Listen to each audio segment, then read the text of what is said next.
Hey, what's up, y'all? It's cracking like it's deep. Let's react to this video. This is the best of Bill Burr. Okay, I react to a lot of Bill Burr videos.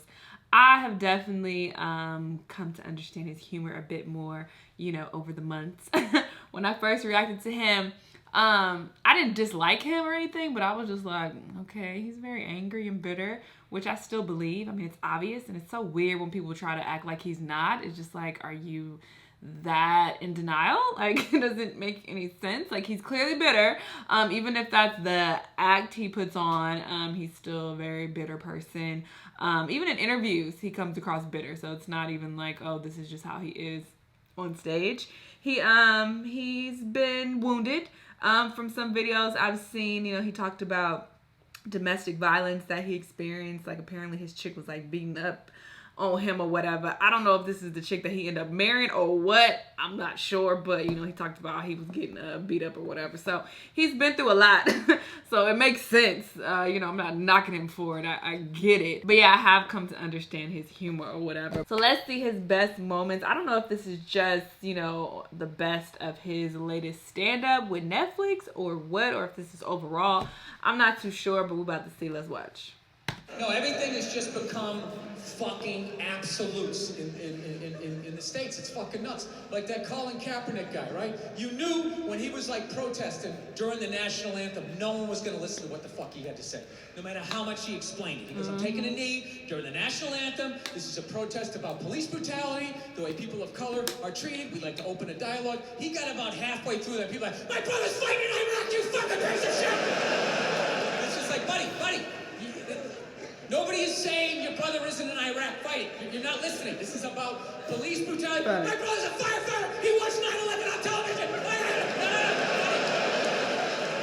Nobody's saying that your brother's not a firefighter. I had a bone spur in my heel. I can still stand up during the fucking song. Buddy, nobody is saying you can't see a fucking podiatrist. That's how I was acting. All right? Podiatrist. You're not listening. That's what it became. You ever try to get abs? You ever try to get all the abs and get that shit down here? You ever try to do it? It's fucking impossible. Past the age of 19, you can't do it without tons of help. You gotta buy all these exercise tapes. You gotta read about nutrition. You gotta get a personal trainer having you fucking running along. You need like your own chef, and he's like, okay, don't eat it yet. Don't eat it yet. All right, now, eat it. Start consuming it. All right, stop. Slow down, stop. Spit it out. Spit it out. I told you to stop. Get on the elliptical. Now you like that Brussels sprout? Did you like that Brussels sprout? Because now you're paying for it. It's a fucking miserable experience. God damn, I'm trying to get abs for years. Eat yourself. You know, you want some cake? No, just take a salad. Balsamic vinaigrette on the side, no croutons. Oh my God, when is the photo shoot? I want to kill myself. It's horrible. That's funny. You ever try to get fat? No, you don't have to. It's effortless. You can fucking lay on your back, watching your favorite show, just shoveling shit down your throat. What are you doing? I'm getting fat. I'm getting fat. You got a trainer? Don't need one. It's natural. I just eat everything that makes my sugar salt go like, yeah, woo, yeah. Comes right in. Nice roll of fucking flab. I didn't come from a family. I don't know about you guys. I didn't come from a touchy-feely. Call me when you get there. None of that shit. Yeah, he talked about his dad too a lot. I think it was like once when I was little, and then when I moved out, that was it. Yeah. But we only hugged because we knew we were supposed to. So we just tried to like, it was like 2 parking meters came to life. Like, we almost bumped heads. It was horrific. Horrific. Damn. You know what they say? Sometimes I drive down the street and I think about that hug, and it's just so it's so awful. I have to like shout the memory out of my head. I'll just be driving down the street, just be like, ah! Damn. Anybody else like that? You ever have to like shout stuff out of your head? Like there's something about me, like all my regret comes up when I'm in the shower. I don't know what it is. I think because I'm in the shower and I have time to think. And I'll just think of shit I did in like 3rd grade where I just made an ass of myself, and I just will be in the shower just being like, ah! And my wife's always just like, is everything okay in there? And like, yeah, I just accidentally turned on the hot water. Turned it on too much. Every day? Damn. So, His mama ain't show him no love. Makes sense. I actually asked my mother one time when I finally got out in the world and I saw how other families interacted. I finally asked her one day, I was like, how come we never did the hugging thing? You know what I mean? How come we didn't do that stuff? She's like, well, I wanted to hug you kids when you were little, but I was afraid it was going to make you gay. What? That don't make no sense. And I was like, you were afraid? You were afraid? And then she goes, well, it was your father. That's what it was. Protecting him like I always do. He was afraid. He said, you don't know how to raise boys. And if you hug them, that's what's going to happen. So in a marriage, there's compromises. Yeah. So she basically never hugged us because my dad said if she did, it was going to make us gay. And I got to tell you, that was a great thing that my dad did for me. Let me finish before you start blogging, okay? And I end up on a split screen on Good Morning Atlanta, you know? Comedy, can it go too far? Last night at the Tabernacle. Sitting there next to some fucking Cheeto-eating blogger. Cheeto. So, yeah, this is the deal.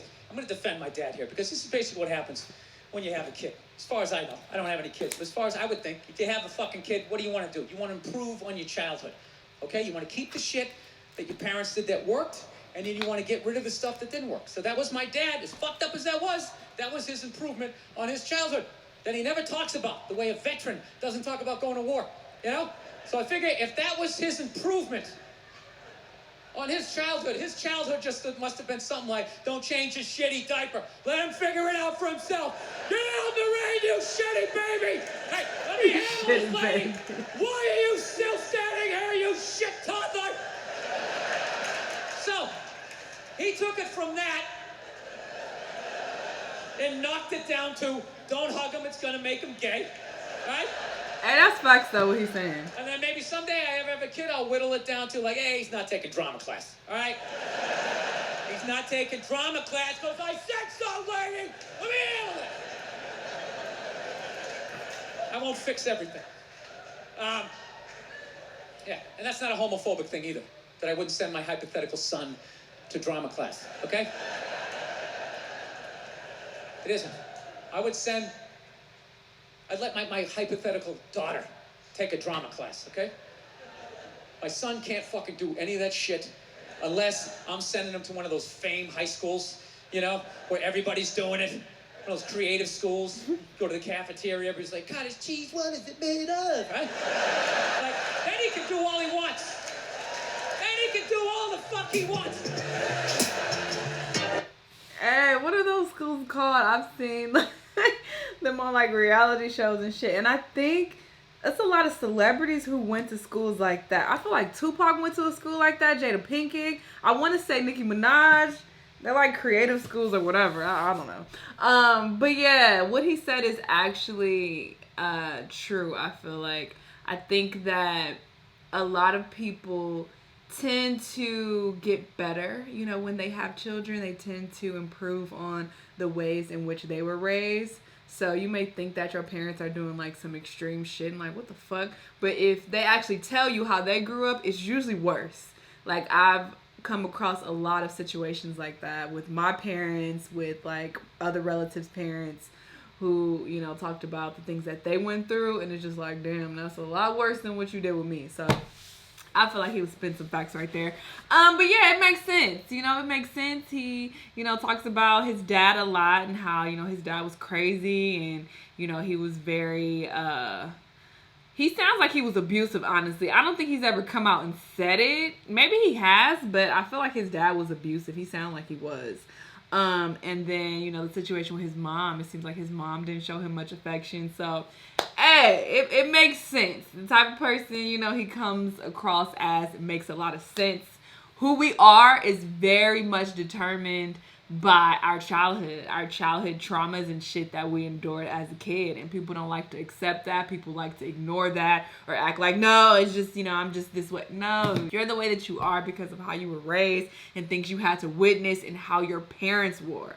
They bullshit rubs off on you a lot, you know, believe it or not. But anywho, this was a cool video. I haven't seen any of these stand-ups, so, you know, this was definitely new footage, so I thought it was funny. Let me know what y'all thought, though. Let me know what other videos you want me to react to, and I'll see you in the next one. Bye!